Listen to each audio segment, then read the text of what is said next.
কসবাকাণ্ড থেকে শুরু করে কার্তিক মহারাজ এছাড়াও বিভিন্ন বিষয় নিয়ে কিছুক্ষণ আগে সাংবাদিকদের মুখোমুখি হয়েছিলেন চন্দ্রিমা ভট্টাচার্য এবং কুণাল ঘোষ। সাংবাদিকদের খুব কড়া কড়া প্রশ্নের জবাবে তারা কি বলেছেন, ভিডিওটা সম্পূর্ণ দেখুন। ধন্যবাদ আমাদের নেত্রী এবং মাননীয় মন্ত্রী চন্দ্রিমা ভট্টাচার্যকে যে গুরুত্বপূর্ণ বিষয়টি নিয়ে চন্দ্রিমাদি বললেন। আমি তার পুনরাবৃত্তি করব না, আমি শুধু এইটুকু বলি পরবর্তী বিষয়ে যাওয়ার আগে যে আমাদের কাছে বিজেপির ভেতর থেকে সূত্রের খবর যে ওরা একটা অভ্যন্তরীণ সমীক্ষা, অভ্যন্তরীণ রিপোর্ট তৈরি করেছে, তাতে 2026-এ বাংলায় ওদের 48-এর বেশি দেখাচ্ছে।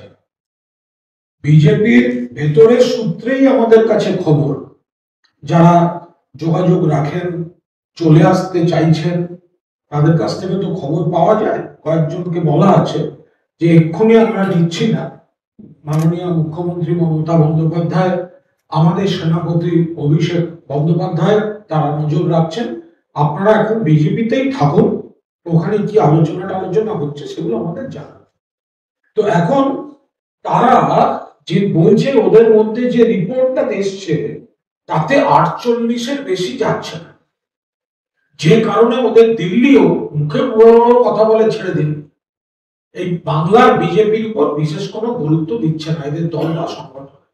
সেই কারণে যেটা চন্দ্রিমাদি বললেন, যেটা ইতিমধ্যেই আমাদের মাননীয় নেত্রী মমতা বন্দ্যোপাধ্যায় তিনি যেটা সামনে এনেছেন, এই ঘুর পথে ভোটার লিস্টে এই ধরনের একটা কারচুপি, একটা কৌশল করে তারা প্রভাব খাটাবার চেষ্টা করছে। আমরা খুব পরিষ্কার বলছি, বিহার তো আপকা বাহানা হ্যায়, বিহার তো আপকা বাহানা হ্যায়, কারণ বিহারের সামনে ইলেকশন, তাদেরকে নিমিত্ত করে এই সবগুলো চালিয়েছে। আমরা বলছি बिहार तो आपका बहाना है, आपका टारगेट बंगाल है, ये सब साजिश चलेगा नहीं, बंगाल कभी झुकेगा नहीं।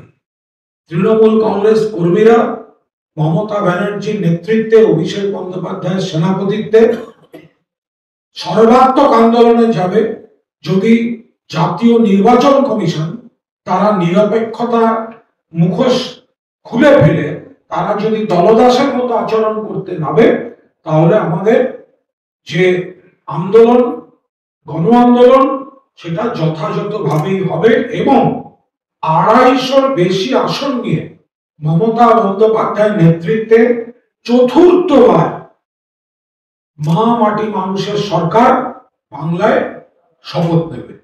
এবার আরেকটি বিষয় আপনাদের জানাই, সেটি হচ্ছে বিজেপি এক যুব নেতা, মেদিনীপুর শহরের 14 নম্বর ওয়ার্ডে তার বাড়ি, সোমনাথ সাহু, এবং কমিটিতে সম্পাদক পদে সে রয়েছে। তো সেই বিজেপির যুব নেতা 14 নম্বর ওয়ার্ড মেদিনীপুর টাউনে তার বাড়ি, আর তার স্ত্রী বিজেপির প্রার্থী হয়ে গত পৌরসভা নির্বাচনে মেদিনীপুরে 1 নম্বর ওয়ার্ডে প্রতিদ্বন্দ্বিতা করেছে বিজেপির প্রার্থী হয়ে।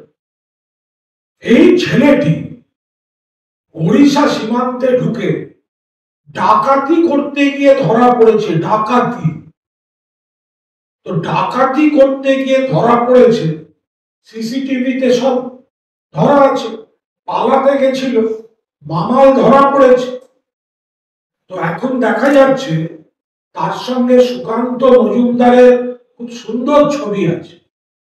সুকান্ত বাবু কি ডাকাতি করতে পাঠিয়েছিলেন, নাকি ডাকাতির কিছু ব্যাপার ট্যাপার, সেটিং, সেট আপ, রেশিও এসব আছে? সত্যি মিথ্যে তো জানি না, বলতে হবে তো। যদি আপনারা তৃণমূলের ছবি দেখিয়ে বড় বড় কথা বলতে যান, যারা রাজনীতি করেন, নানা রকম মানুষ নানা রকম সংগঠনে কখন অতীতে ছিল, কখন কে ছবি, আপনারা ছবি রাজনীতি করছেন, তাহলে ডাকাতের সঙ্গে ছবি সুকান্ত মজুমদার, ডাকাতের সঙ্গে ছবি বিধায়ক হিরণ, তাহলে কি ডাকাতি করতে সুকান্তবাবু পাঠিয়েছিলেন। আমি একটু অনুরোধ করবো যে একটু ওই সিসিটিভির ফুটেজটা একটু দেখাতে, আসছে ছবিগুলো একবার দেখা।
দেখুন, বিজেপির যুব নেতা সোমনাথ সাহু দেখলেন দোকান লুট করছে, সোনার দোকান, ওড়িশা সীমান্তে ঢুকে এই মেদিনীপুর টাউনের বিজেপির যুব নেতা এই যে সুকান্ত মজুমদারের সঙ্গে ডাকাত, জুয়েলারি দোকানের ডাকাত সুকান্ত মজুমদারের সঙ্গে।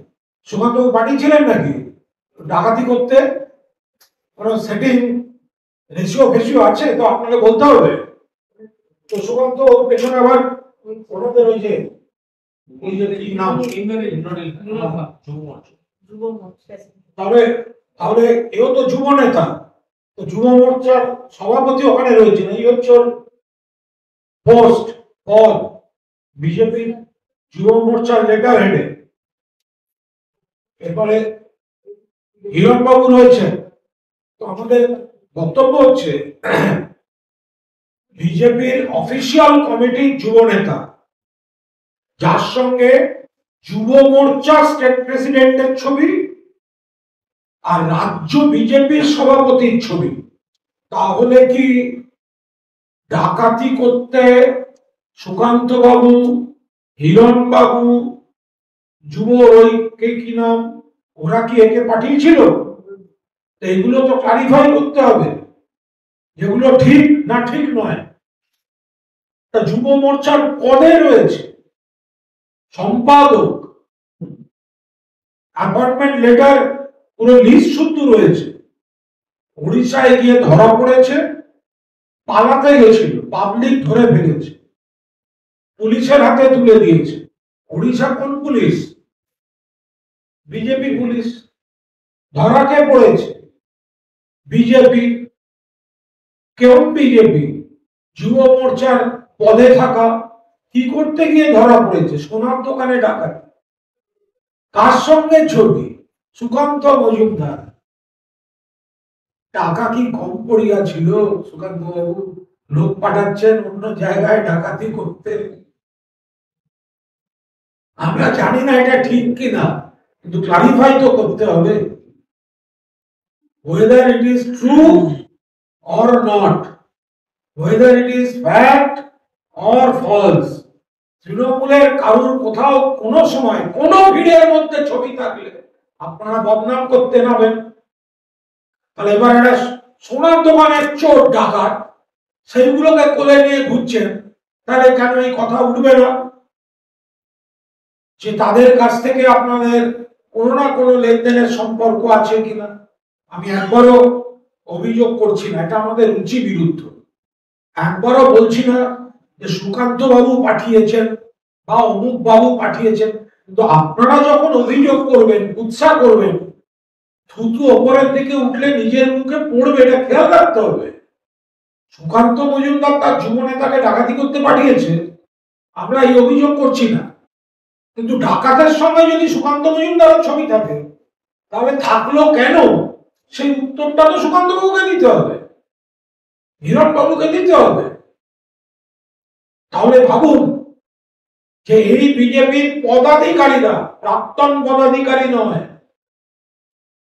দলে এসেছিল, চলে গেছে, দলের সঙ্গে দূরত্ব সেরম নয়, এখন রয়েছে, ডাকাতি করছে, সঙ্গে সুকান্ত মজুমদারের কি সুন্দর একটা ছবি, ফুটফুটে ছবি গো, এর একটা তো ব্যাখ্যা দিতে হবে।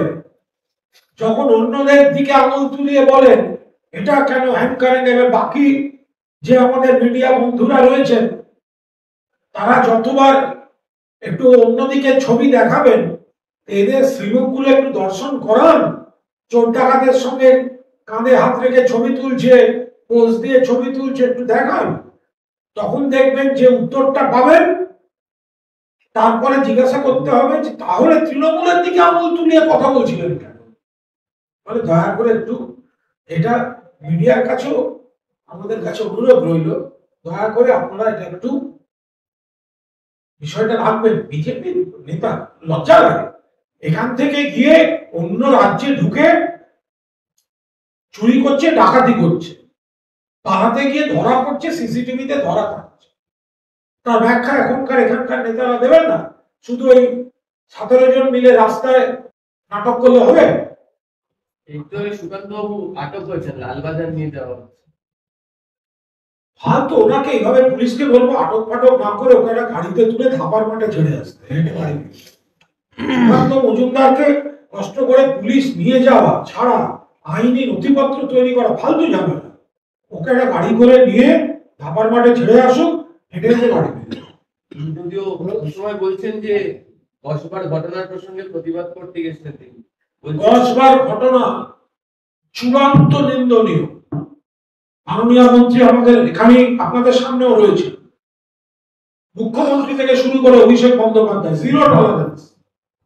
তৃণমূল একটা দল, শীর্ষ নেতৃত্বে থেকে প্রত্যেকটা কর্মী বলেছে নিন্দার, ধরা হোক, তদন্ত হোক, ফাঁসি হোক, উই ওয়ান্ট জাস্টিস। প্ল্যাকার্ড ধরতে হয়নি, পুলিশ তুলে নিয়েছে, আজকেও একজনকে অ্যারেস্ট করেছে, ফোন সিজ করেছে, পুরো বস্তুর তদন্ত চলছে।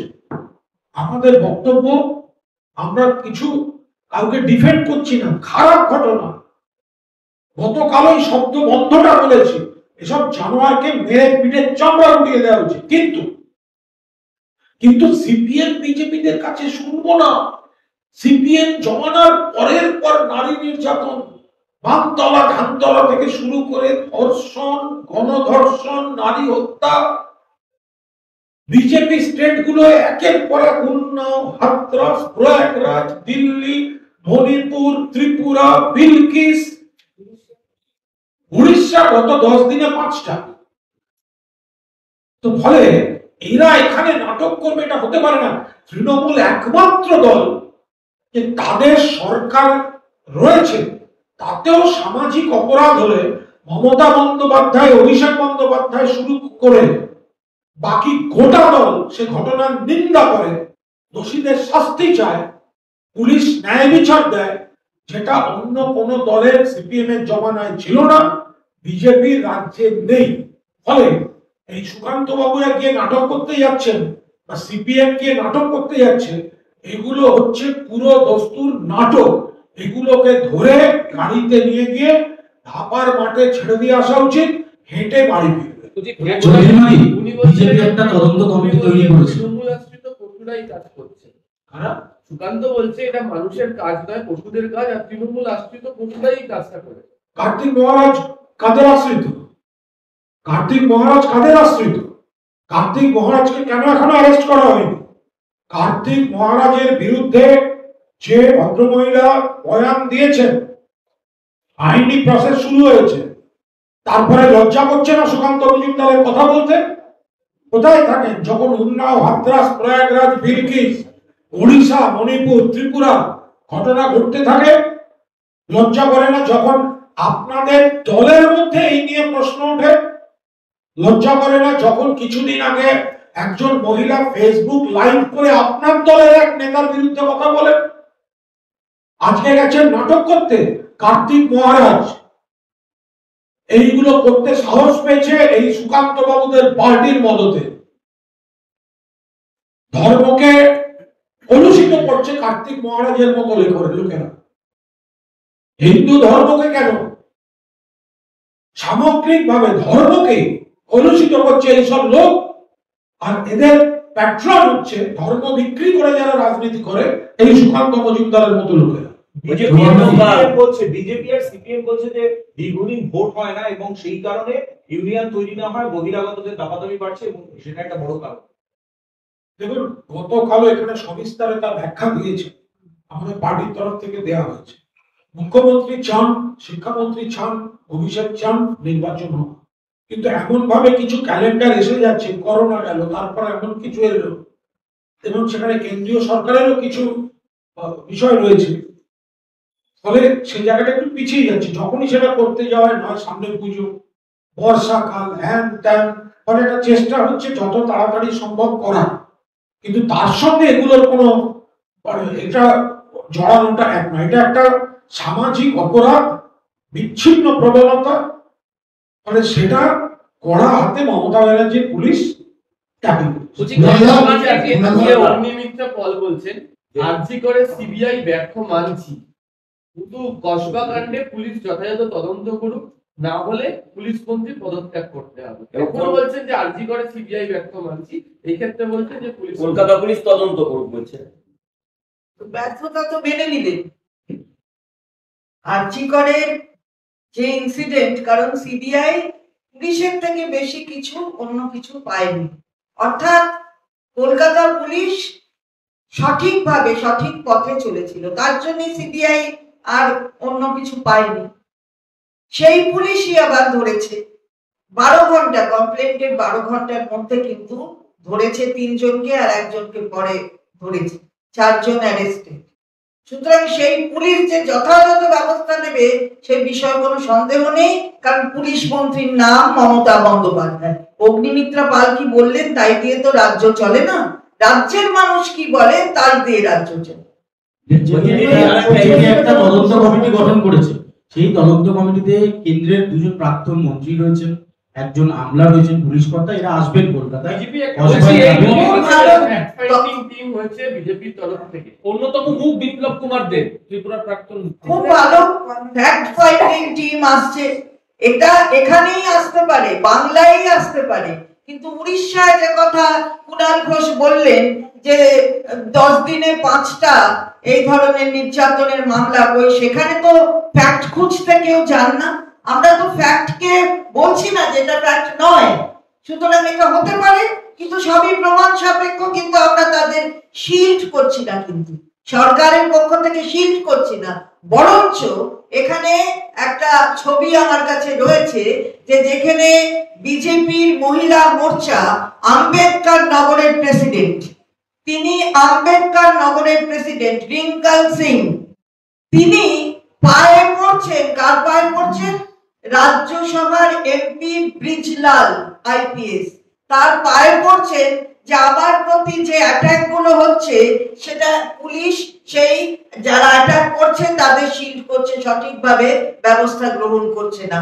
আমার এখানে কিন্তু সেটা হয় না, কারণ পুলিশ মন্ত্রীর নাম মমতা বন্দ্যোপাধ্যায়, তিনি কখনো অন্যায়কে জীবনে প্রশ্রয় দেননি, তার জীবন সংগ্রাম মানুষ জানে, তাই 3 বারের মুখ্যমন্ত্রী, 4 বারেও আবার হবে। কিন্তু এখানে আজকে দেখা যাচ্ছে তারা পায়ে পড়ছে। তাহলে এটা ব্যাখ্যাটা কি? এগুলো আসে না কেন? আমিও আপনাদের কাছে আবেদন করব যে আপনারা চতুর্থ স্তম্ভ নিজের স্বঘোষিত, আপনারা স্বঘোষিত নিজেদের কাজে এই জায়গায় এসেছেন, সুতরাং সেখানে আমরা আপনাদের সম্মান করি। যখন one part of the picture দেখাবেন তখন আদার পার্ট অফ দ্য পিকচারও তো দেখাবেন। সেখানে কেন আপনাদের খামতি থেকে যাচ্ছে? আমরা সেই জায়গায় আবেদন রাখছি দুটোই দেখাবেন। আমার এখানে অন্যায় হলে দেখাবেন। আমরাই তো অপরাজিতা বিল নিয়ে এসেছি। অভিষেক বন্দ্যোপাধ্যায় তো বলেছে যে অপরাজিতা বিলটা কেন তাহলে আজও হিমঘরে পাঠিয়ে রাখা হয়েছে। আমরা তো চরম শাস্তি চাই, চরমতম শাস্তি, ক্যাপিটাল পানিশমেন্ট, এটা আমরা চাই। তাই অপরাজিতা বিল এসেছিল। কেন হিমঘরে এখনো হলো না কেন? তো এর উত্তরগুলো কে দেবে? আপনারা নিশ্চয়ই এগুলোকেও সামনে আনুন, এটাই তো চাই। মহিলাদের সম্মান কোথাও নষ্ট হলে কখনো মাননীয় মুখ্যমন্ত্রী আমাদের দলের নেত্রী, তিনি কখনো অন্যভাবে তাকে, যে যার প্রতি অভিযোগ, তাকে শিল্ড করবেন, তাকে বাঁচিয়ে রাখার একটা পথ তৈরি করবেন, এরকম কখনো করেন না। তাই 12 ঘন্টার মধ্যেই ধরেছে। আর আমরা অন্যত্র অন্যরকম দেখি। দেখেননি যে বিলকিস বানু যারা লাইফার ছিল তাদের বার করে গলায় মালা ঝুলিয়ে টিকা পরিয়ে দেওয়া হয়েছিল, অর্থাৎ অনার ভূষণ, যিনি সাক্ষী মালিকের যার উপরে যার মানে এই ধরনের মলেস্টেশন এবং অন্যান্য চার্জ রয়েছে, সেই তাকে প্রাইজ দিয়ে পদ দেওয়া হয়েছে। আমরা এটা করি না, আমাদের নেত্রী এটা করেন না, কারণ আমার দলের নাম তৃণমূল কংগ্রেস, আমাদের দলের নাম তৃণমূল কংগ্রেস, নেত্রীর নাম মমতা বন্দ্যোপাধ্যায়, সেনাপতি হিসেবে ঠিক একই পথ অনুসরণ করে অভিষেক বন্দ্যোপাধ্যায়। এই যে ফ্যাক্ট ফাইন্ডিং টিম এই বিজেপি কি করেছে, ওটা কেন করেছে, কিসের জন্য, কোন ঘটনা? কসবার উপর যদি ফ্যাক্ট ফাইন্ডিং টিম হয়, তো ফ্যাক্ট ফাইন্ডিং টিম আসার আগে তো অ্যাকিউজডরা গ্রেফতার হয়ে গেছে। তো ওরা কি করতে আসবেন? রাজনৈতিক পর্যটক বেড়াতে আসছেন? আসলে খবর পেয়েছেন দীঘায় একটা ভালো মন্দির হয়েছে, ওনারা এখানে কালো কাঁচওয়ালা গাড়িতে মন্দিরে জয় জগন্নাথটি করতে যাবেন। যে ফ্যাক্ট ফাইন্ডিং এর নাম করে আসছেন, ছুতো করে আসছেন, তো মেয়েটির অভিযোগের ভিত্তিতে তো দোষীরা গ্রেফতার হয়ে গিয়েছে। আর যদি ওনাদের কারোর সঙ্গে কথা বলার ইচ্ছা থাকে, তাহলে কার্তিক মহারাজের বিরুদ্ধে যে মহিলা অভিযোগ করেছেন, ফ্যাক্ট ফাইন্ডিং কমিটির উচিত অবিলম্বে সেই মহিলার সঙ্গে কথা বলা, তার ফ্যাক্ট কি কি ঘটেছিল, প্লেস অফ অকারেন্স কোন আশ্রমের কোন ঘর ছিল, এগুলো দয়া করে সেই মহিলার কাছ থেকে জেনে নেন। সেটা হচ্ছে যে কসবা কাণ্ডে একজন নতুন নিরাপত্তারক্ষীকে গ্রেপ্তার করা হয়েছে। নিরাপত্তা রক্ষীর যে এজেন্সি, তাদের তরফে বলা হচ্ছে যে মনোজিৎ মিশ্র যে প্রাইম অ্যাকিউজ, তার এতই দাপট ছিল যে তার ধমকানি এবং হুমকি চেয়ে এই নিরাপত্তা রক্ষীর কোনো কথাই বলতে পারত না। কি বলবেন? সেক্ষেত্রে তো ওনাদের উচিত ছিল তাহলে অনেক আগে এটা জানানো, যে আমাদের নিরাপত্তা রক্ষীরা আমরা ঠিকভাবে কাজ করতে পারছি না, সেটা তো কলেজকে তাদের জানানো উচিত। এটা এখন এই ধরনের কথাগুলোর কোনো মানে হয় না। আমি কোথাও কাউকে ডিফেন্ড করছি না, আমি আবার বলছি ওই ছেলেগুলো যা বাঁদরামি করেছে তাদের কঠোরতম শাস্তি হোক। কিন্তু যদি কোনো, এটা তো আরো গলিত অপরাধ, যে কোনো সিকিউরিটি এজেন্সি ম্যানেজমেন্ট জানে যে আমি যেখানে সিকিউরিটি দিচ্ছি বা যেটা দেয়া আমার পেশাগত দায়িত্ব, সেখানে আমি কাজ করতে পারছি না, তো তাহলে তো নিশ্চয়ই ওনাদের তরফ থেকে কোনো একটা চিঠি বা কোনো একটা ইমেল, সেটা তো কলেজ কর্তৃপক্ষকে করা উচিত ছিল। তাহলে আজকে এই কথাগুলো বলার কি মানে আছে? ছেলেটা কলেজে কোনো সক্রিয় পদে ছিল না, তার সত্ত্বেও কলেজে ওরা এত দাপাদাপি কেন ছিল, এই প্রশ্ন করছিল। দেখুন, এটা এইভাবে বলা খুব মুশকিল। হ্যাঁ, মানে হঠাৎ এই ধরনের আবার বলছি, তৃণমূল কংগ্রেস অনেক কিছু বোঝে, এই জ্যোতিষবিদ্যা বোঝা খুব মুশকিল। তার কারণ হচ্ছে কে কবে কোথায় কি করবে। তাও এই ছেলেটি অতীতে তৃণমূলের কোনো একটি জায়গায় ছিল, খুব ছাত্র শাখার, কালকে তৃণমূল পুরো বিস্তারিত বলেছে, এরপরে সে কোনো পদেও ছিল না। বাকিটা কি করেছে দেখুন, এটা খারাপ কাজ, জঘন্য কাজ, বিকৃত, মানে মানসিক ভাবে একটা বিকৃতি। ফলে এগুলো কখন কিভাবে কে করেছে আপনি বলুন? আপনি কখনো ভেবেছিলেন জ্যোতিবাবু বুদ্ধবাবুর সঙ্গে বসা আলিমুদ্দিনে থাকা সুশান্ত ঘোষের ওই ভিডিওটা আপনি দেখবেন? আপনি কখনো ভেবেছিলেন এটা? কখনো আপনি ভাবতে পেরেছিলেন যে কার্তিক মহারাজের বিরুদ্ধে এই ধরনের অভিযোগ একজন মহিলার মুখ থেকে শুনতে হবে? সুতরাং এগুলো তো আগে বোঝা যায় না। তো এবার এই ছেলেটি যে, তার সম্পর্কে নিশ্চয়ই পুলিশও সমস্ত রকম খোঁজ খবর নিচ্ছে, আমাদের দলও সমস্ত রকম খোঁজ খবর নিচ্ছে। আমরা কোথাও কাউকে গার্ড করছি না, আমরা কোথাও, দিদি বলেছেন, কোথাও শিল্ডিং করছি না। আমরা বলছি এসব জানোয়ারকে পিঠের চামড়া তুলে নেওয়া উচিত, আর পুলিশ সর্বোচ্চ সাজা দেবে, যা যা আছে সর্বোচ্চ সাজা।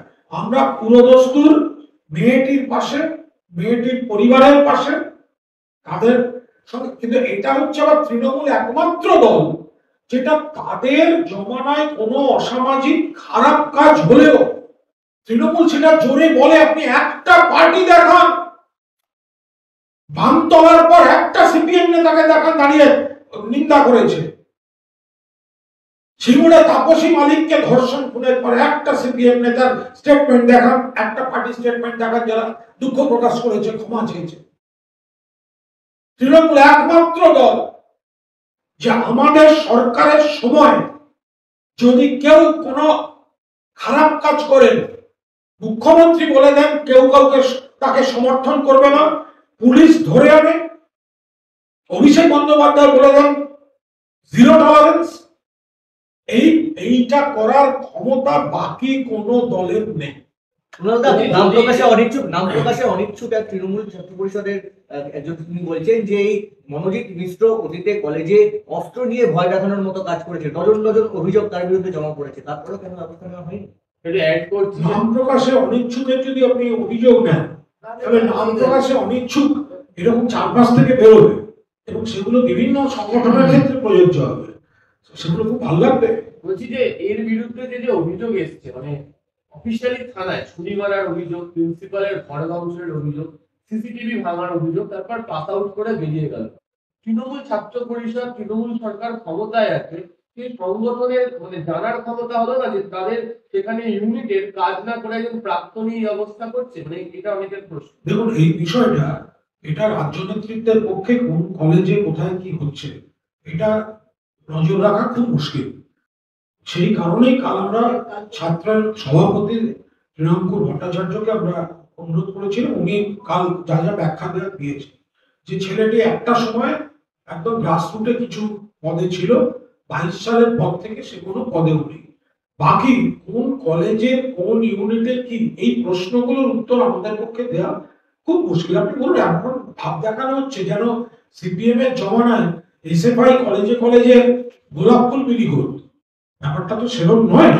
মানে একটা খারাপ ঘটনা ঘটেছে, অত্যন্ত বাজে কাজ হয়েছে, সবাই সেগুলো খোঁজ খবর নেওয়া হচ্ছে, এবং এর বিস্তারিতটা ছাত্র শাখাই করতে পারে। পুলিশ প্রায় 7.5 সিসি ক্যামেরার ফুটেজ সংগ্রহ করেছে, এবং নিজেরটা যে অভিযোগ ছিল যে ব্ল্যাকমেলের জন্য ভিডিওগ্রাফি করা হয়েছিল, সে একজন অভিযুক্তের মোবাইল থেকে সেই ভিডিওগ্রাফিও উদ্ধার করেছে পুলিশ। কি বলবেন? একদিন অভিযোগ আর প্রমাণ সব মিলে যাচ্ছে। আমরা তো আলাদা করে কিছু আমরা বলছি না, তার কারণ হচ্ছে আমাদের সরকারের যেটা কাজ, যে এক খারাপ ঘটনা সঙ্গে সঙ্গে পুলিশ অ্যাকশন নিয়ে তার ইনভেস্টিগেশন শুরু করে। সেই ইনভেস্টিগেশনটা চলছে। ইনভেস্টিগেশনের জন্যই প্রথম 3 জনকে অ্যারেস্টের পর কোর্টে পুলিশ পিসি প্রেয়ার দিয়েছে, পুলিশ কাস্টাডি প্রেয়ার দিয়েছে। পুলিশ কাস্টাডিতে 3 জন আছে, আজকে 4th লোক গ্রেফতার হয়েছে। ফলে পুলিশ এখনো সেটা তদন্ত করছে। এবার নির্যাতিতার অভিযোগ বলে আমরা যে বয়ানটা দেখেছি, সেই বয়ানটায় যা আছে সেগুলি অত্যন্ত গুরুতর। এবার পুলিশ তার সঙ্গে সিসি ক্যামেরার ফুটেজ মিলিয়ে দেখবে, তার পরবর্তী কি করবে, এর মাঝখানে আমরা কেন কথা বলবো? আমরা দেখছি পুলিশ টাইমলি অ্যাকশন নিয়েছে, তদন্তে যা যা করার দরকার পুলিশ করছে। এখানে কোনো রাজনৈতিক মন্তব্য এখন করবে। এই ইস্যুতে অভয়ার মা বাবা, রাজ্যিকরের অভয়ার মা বাবা, তারা এই ইস্যুতে ফের তৃণমূল সরকারকে তারা আক্রমণ করেছেন এবং রাজ্যের মহিলাদের নিরাপত্তা নিয়ে প্রশ্ন তুলছেন, কি বলবেন? দেখুন, অভয়ার মা বাবা তাদের প্রতি আমাদের একটা শ্রদ্ধা সহানুভূতি আছে, কিন্তু ওনারা খুব এই যে কার্তিক মহারাজ তাকে তিনি যে মহিলার উপর অত্যাচারটা করলেন, তো সেটা সেই মহিলাকে নিয়ে একদিন অভয়ার বাড়ি যাবো নাকি? কার্তিক মহারাজের বিরুদ্ধে যে মহিলা অভিযোগ করেছেন তাকে নিয়ে একবার অভয়ার বাবা মা একটু হিয়ারিং দেবেন, যাবো নিয়ে? আমরা এগুলো করছি না। তারা যেন দয়া করে মানে রাজনৈতিক স্বার্থে ব্যবহার না হয়। তারা ইস্যুতে জেগে উঠবেন, দুদিন দুটো প্রচার নয়। আপনাদের বুকে আগুন জ্বলছে, আপনাদের চোখের জল, সেটা আমরা বুঝি। মমতা ব্যানার্জির পুলিশ 24 ঘন্টার মধ্যে অ্যারেস্ট করেছিল, আপনারাই বলেছিলেন সিবিআই চাই, আবার আপনারাই বলেছেন সিবিআই কিছু করছে না। কিন্তু কলকাতা পুলিশ বা বাংলার পুলিশ তারপরেও এই ধরনের একাধিক ঘটনায় 50-60 দিন 40 দিনের মধ্যে চার্জশিট দিয়ে ফাঁসির আদেশ করিয়ে দিচ্ছে। ফলে সিলেক্টিভ প্রতিবাদী হয়ে যে প্রচারের মধ্যে রাখা হচ্ছে অভয়ের বাবা মাকে, যারা এটা করাচ্ছেন ওনাদের দিয়ে বা যাদের বুদ্ধিতে ওনারা এটা করছেন, মনে হয় এটা ঠিক করছেন না। আপনারা কি বলবেন? আমরা সবাই প্রতিবাদ করছি, আপনারা নতুন করে কি বলবেন? আপনারা জানার আগে পুলিশ অ্যারেস্ট করে দিয়েছে।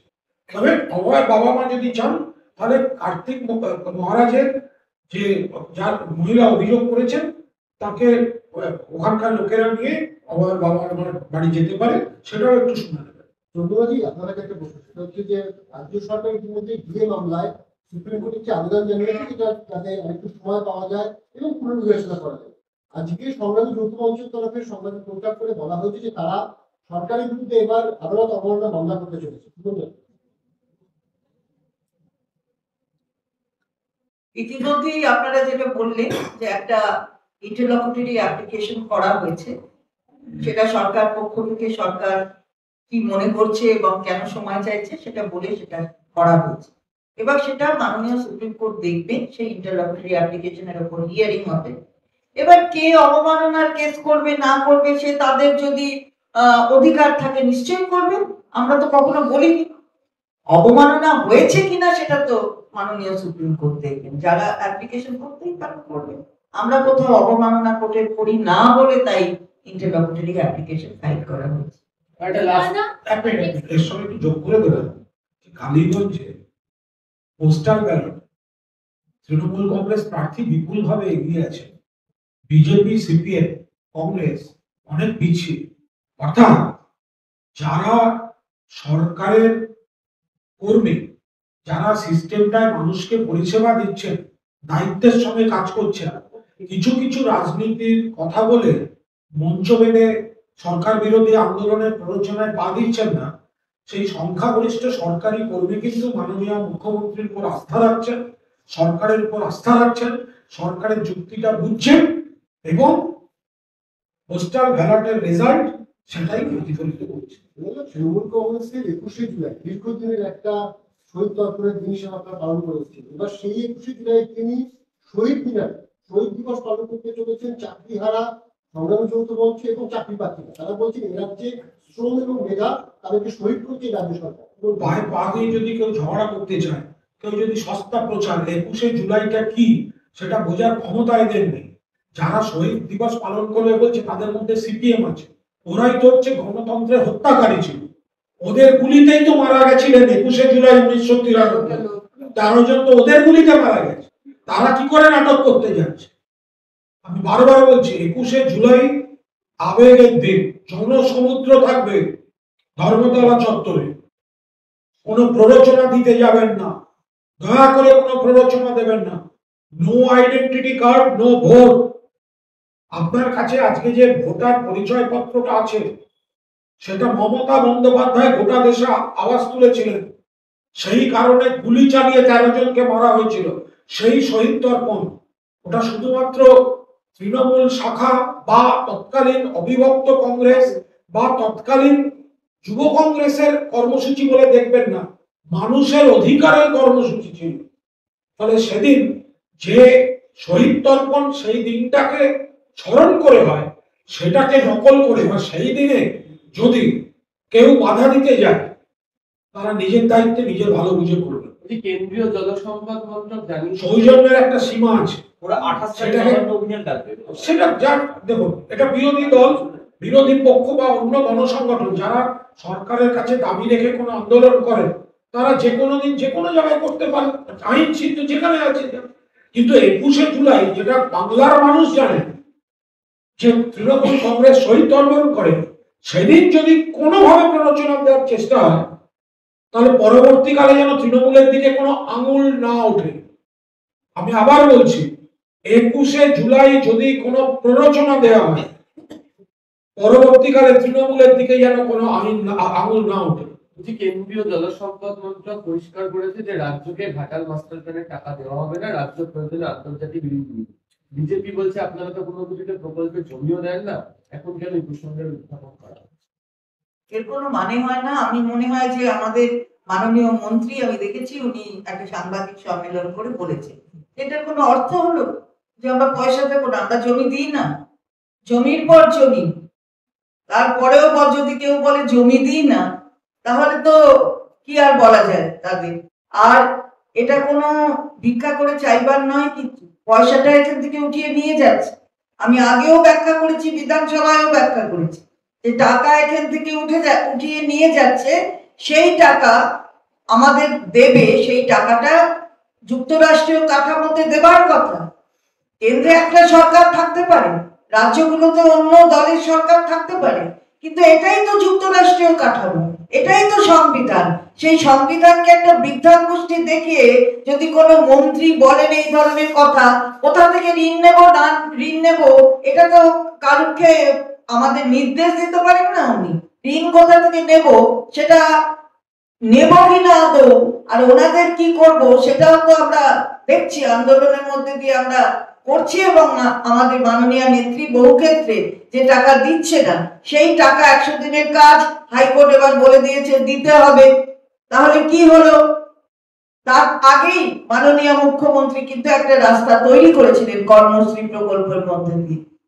তাহলে এবারে আবাস যোজনা, একটা কোর্ট যখন অর্ডার দেয় তাহলে তার এসেন্সটা, একটা জাজমেন্টের এসেন্সটা কিন্তু অন্য ক্ষেত্রেও প্রযোজ্য হয়। আমরা তো অন্য জাজমেন্ট দেখাই, একটা মামলা করতে গেলে নানান জাজমেন্ট দেখানো হয়, সবই কিন্তু একই ইস্যু নয়, কিন্তু ওই ইস্যুকে ইঙ্গিত করে কোনো একটা ডিকটাম থাকে। তো সেই জায়গায় দাঁড়িয়ে কিন্তু যখন 100 দিনের কাজের এটা বলা হয়েছে, তাহলে আবাস যোজনা কি হচ্ছে? কেনই বা ঘাটাল মাস্টার প্ল্যানের টাকাটা আসবে না? এগুলো তো সবই ওর মধ্যে ফিট করে। কি বলেছে হাইকোর্ট? সেটা আবাস যোজনার ক্ষেত্রেও প্রযোজ্য। যদি কোথাও কিছু হয়ে থাকে সেটা আলাদা কথা, সেটা আলাদাভাবে বিবেচনা করা হবে, কিন্তু তার মানে পুরোটা বন্ধ করে দেওয়া না। টাকা বা তুলবে, জিএসটি এসজিএসটিটা আমরা যত রাখছি, আর জিএসটি তোমাকে যে সেন্ট্রাল তোমাকে দেওয়া হচ্ছে সেই সেন্ট্রালটা তো আমরাই তুলে দিচ্ছি, আইজিএসটি তো আমরাই তুলে দিচ্ছি। তাহলে তার টাকাটা তুমি নিয়ে যাচ্ছ, তার টাকা থেকে আমাদের টাকাটা দেবে না, যেটা প্রাপ্য টাকা। এটা হয় না। রাজ্যের হাল হকিকত বুঝতে 26শে বিধানসভার আগে বিজেপি কর্মসূচি নিচ্ছে যে সাংবাদিকদের বাড়ি বাড়ি যাবে, তাদের থেকে ইনফরমেশন নেবে যে রাজ্যের কি অবস্থা, কারণ সাংবাদিকরা কিন্তু খবর রাখে। ওই অনুপমের বাড়িতে পাঠিয়ে বিজেপি খবর নিতে আসবে, সাংবাদিকদের বাড়ি বাড়ি যাবে বলছে, ওকে অনুপমের বাড়িতে পাঠিয়ে দেবে। হাস্যকর কথা, হাস্যকর, এর কোনো উত্তর হয়? কারণ কি, সংবাদ মাধ্যম গণতন্ত্রের একটা স্তম্ভ। চ্যানেল চলছে, পোর্টাল চলছে, খবরের কাগজ চলছে, এতগুলি ভাষায়। যাদের এই কর্মসূচি হয় যে সাংবাদিকদের বাড়ি যাবে খবর নিতে, তো সে দলের যে কি অবস্থা। সাংবাদিকরা অত্যন্ত সচেতন, সাংবাদিকরা খবর রাখেন এবং তাদের মানে যা কাছে যা খবর সেগুলো সংবাদ মাধ্যম থেকে নিশ্চিতভাবে প্রতিফলিত হয়। আপনার বাড়িতে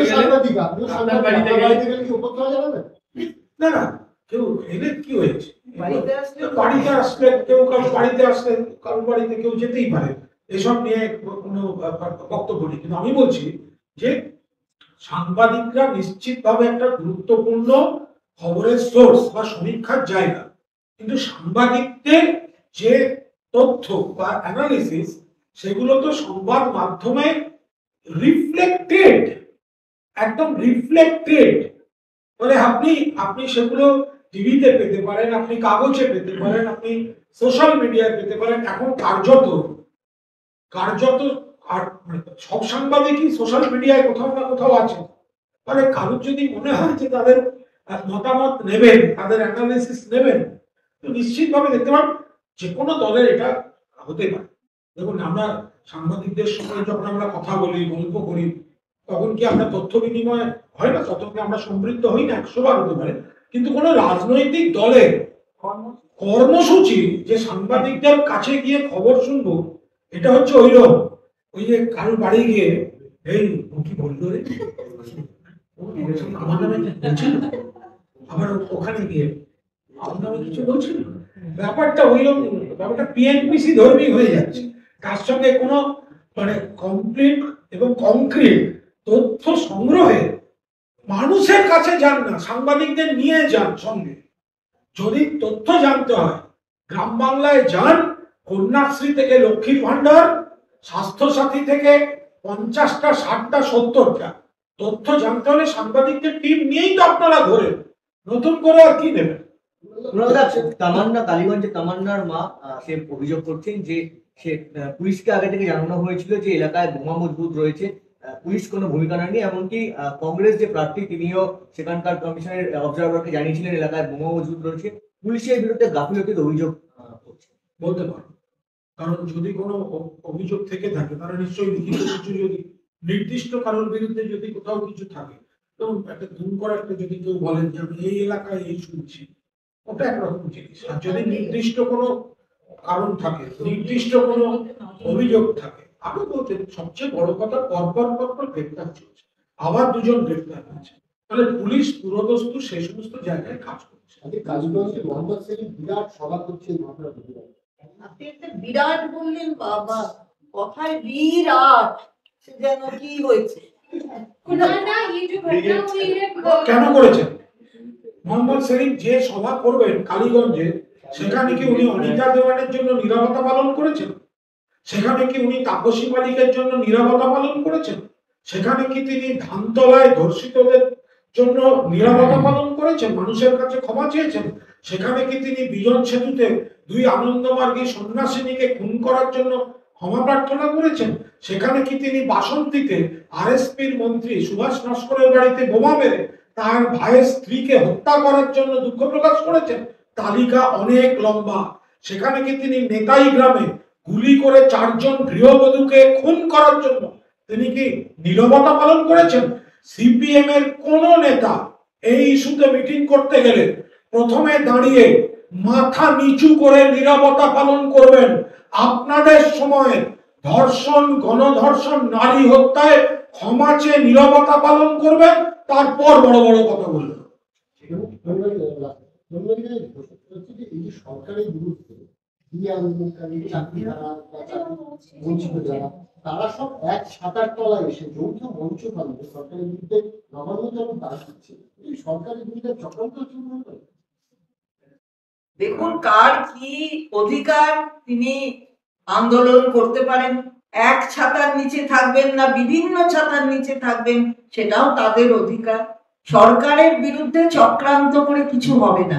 এটা তো একটু আগেই আমাদের কুণাল ঘোষ তিনি বললেন যে কালীগঞ্জের পোস্টাল ব্যালটটা দেখলেই বোঝা যাবে যে কোথায় কি হচ্ছে। তাই যদি হতো তাহলে পোস্টাল ব্যালটে আমরা হেরে যেতাম, তা তো হারিনি। অনেকের অন্য রাজনৈতিক দলের থেকে অনেক বেশি ভোটে জেতা আছে। ফলে এসব বলে কোনো লাভ হবে না। হ্যাঁ, আন্দোলন করার অধিকার আছে বলেই তো এই রাজ্যে এটা করতে পারে ওরা। অন্য রাজ্যে আমরা গেলে আমাদের তো আটকে দেয়, একদম এয়ারপোর্ট থেকে, স্টেশন থেকে, এয়ারপোর্ট থেকে আটকে দেয়। সুতরাং এসব যত কম বলা যায় তত বলে। হ্যাঁ, দিল্লিতে গিয়ে বিজেপির বন্ধু সংগঠনের বাড়িতে রাত্রিবাস করে। এক ছাতা কেন, এক বাড়ি কি আছে, কি থাকুক না, 1 2 3 4 ছাতা আছে, থাকুক। অনুভব কিছু আছে? कस्बा की जो घटना हुई है আমি জিজ্ঞাসা করবো दादा कस्बा की जो घटना हुई है, केंद्रीय भाजपा की तरफ से एक जांच कमेटी बनाई गई है, साथ ही मुख्यमंत्री का माफीनामा और इस्तीफा मांगा गया है। देखिए, भाजपा का ये जो जांच कमेटी, उसका कोई मतलब ही नहीं है। ये पॉलिटिकल टूरिस्ट लोग हैं, क्योंकि कस्बा में जो हुआ था हम लोग पूरा कंडेम किया, पार्टी कंडेम किया, पुलिस एक्शन ले लिया। ऑलरेडी पहले 3, अभी 1, 4 अरेस्ट हो गया। पुलिस पूरा इन्वेस्टिगेट कर रहे हैं, तो जांच का क्या मतलब है? तो अगर यहीं पर वो लोग आ रहे हैं तो कार्तिक महाराज उनके खिलाफ जिन्होंने बयान दिया है, सीरियस एलिगेशंस, तो फैक्ट्स तो वहां पर ढूंढना जरूरी है। यहां पर तो पुलिस ढूंढ लिया है। तो अगर फैक्ट फाइंडिंग कमेटी बंगाल में आए भाजपा का, तो कार्तिक महाराज के खिलाफ जिस मैडम बयान दिया है उसका साथ उनको तुरंत मिलना चाहिए।